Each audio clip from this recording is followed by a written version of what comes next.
ஒருவேளை காணோம். ஒருவேளை பிரம்மையா இருக்குமோ? பிரம்மையா இருந்தா வலிக்காத.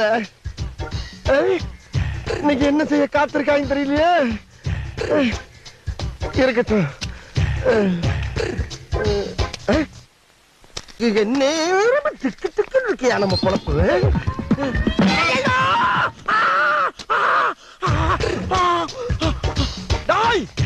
மறுபடியும் யாரா கொட்டது?